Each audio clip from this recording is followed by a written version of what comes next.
Now, the last thing I want to do is, or next to last thing, is talk about our thoughts on these three long-term trends that we think are economy-wide long-term opportunities for our state.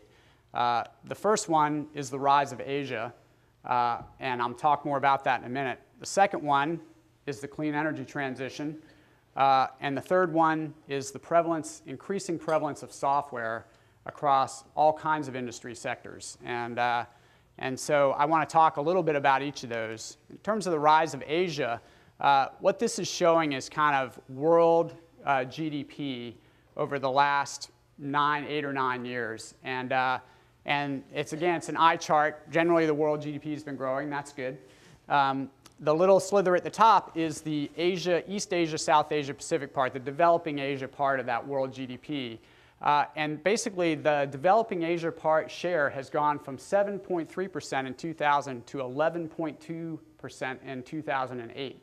I mean, that's over 50% growth in their share of world GDP in 8 years. I mean, that is a huge change in relative share in a relatively short period of time. And I think it's one indication of what's happening in that part of the world. There was another eye chart here, but The Economist recently had an article on exactly this topic, and it had a whole bunch of really interesting things that I just picked off and put on this slide. So let me just read you a few of these. Since 1995, Asia's economy has grown more than twice as fast as that of America or Western Europe. Adjusting for currency differences, 3 of the world's 4 biggest economies are already in Asia: Japan, China, and India being those 3. Asian stock markets now account for 34% of global market capitalization, ahead of the US at 33% and Western Europe at 27%. Asia was the world's biggest market for automobiles at 35% share and mobile phones at 43% share last year. Asia's accounted for 2/3 of the world increase in energy demand since 2000.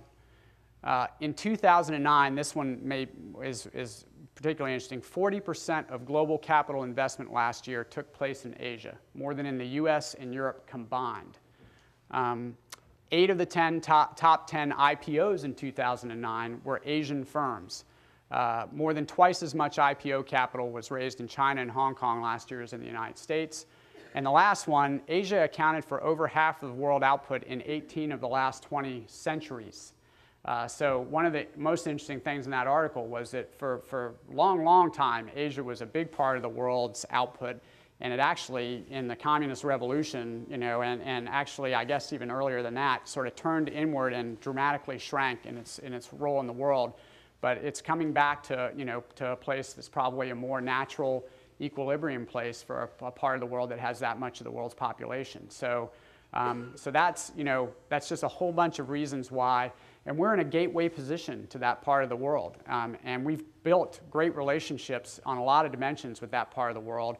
And I think the opportunity for us is to double down on that and deepen those connections and look to those firms to invest in our state and really build the connections there because we have benefited. I mean, this shows Washington State's exports to Asia over the last 8 years, and they've grown at a very healthy rate.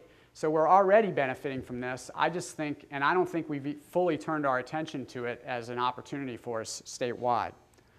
So that's the rise of Asia. I'll be more brief on the other two. On the software one, when I first had this thought, I thought, okay, everybody's going to say, well, Rogers, you worked at Microsoft for 15 years. When all you've got's a hammer, the whole world looks like a nail, and and I'd have to take that one. But the reason this one came up for me is that I was talking to a guy named Tom Captain, who is the head of Deloitte's aerospace practice, Deloitte & Touche consulting firm. And he was saying to me, more and more shipping an airplane is about getting the software right. And he said there are more than 10 times as many lines of software code in a 787 as there are in a 737. They've replaced all of their mechanical systems with electronic systems. Those systems are running embedded software. And so, that was kind of a real aha to me that, wow, software more and more is driving aerospace innovation and aerospace work. And then I started running into, well, manufacturing, between CAD, computer-aided design, and then computer numerically controlled machines. You design a part on a computer, and then you ship that plan to a machine, that uses software to machine the part.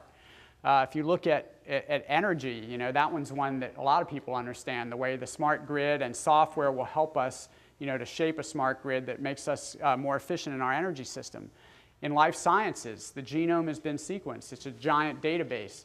A big key to drug discovery now is sort of mining that database for clues to drug discovery and really powering the R&D that's in that industry. That's called bioinformatics. If you look at entertainment, I think it was just 2-3 years ago that video games surpassed Hollywood movie production in total annual sales as an industry. So, you know, video games are now a bigger industry than Hollywood is, and that's programming. You know, that's what a computer game is. It's a software program. And then the last one, which isn't necessarily a great example, is if you look in the investing world, you know, program trading has really driven a lot of the hedge funds that were created and a lot more of the exchange. If you looked at New York Stock Exchange volume now, I don't know what the number is, but I know a huge percentage of that is driven off of program trading.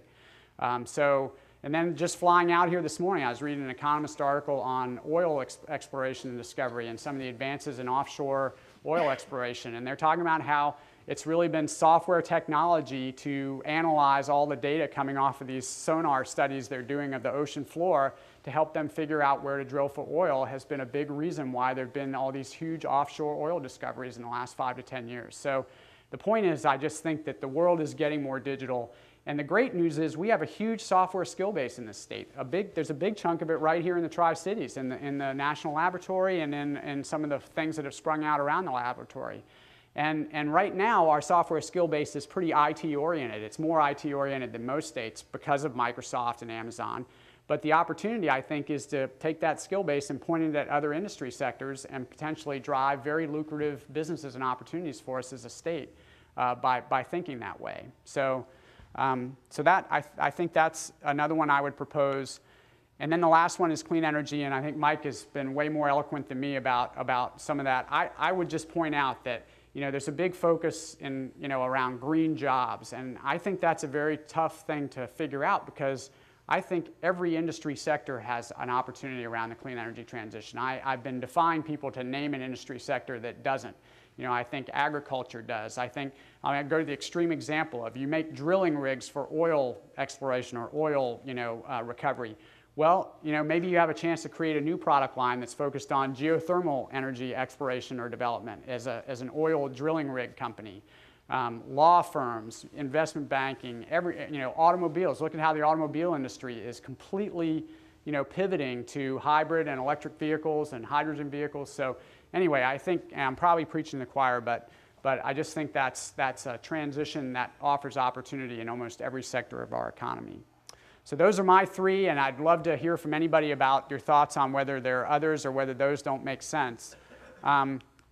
The last thing I'll close with is just, I always like to have a sense of what's gone on in the area at least from our agency standpoint. And, the public works folks in our agency said that we've basically put about $17 million into public works projects in this area over the last couple of years. Unfortunately, that's going way down with what's happened to the Public Works Trust Fund, but again, we're focused on getting that back. CURB has also done $2 million of grants and loans to the Port of Pasco, I think about, I guess it's been a year and a half or so ago. IPZ's made a grant to the Port of Benton to sort of get their energy, their sort of park idea up and running. And then the State Energy Program, which is a Recovery Act program that my agency administers, just announced the second wave of grants and loans out to energy-related projects, and between the two waves, I think we've had over $2.5 million of grants and loans to projects in this area out of that program as well. So I think that speaks to the fact that there is a sort of center of energy activity here in the Tri-Cities, and we're trying to invest in that some. So that's my talk. I think I ran a little bit over. I apologize for that, but I appreciate the chance to talk with you all today. Thank you.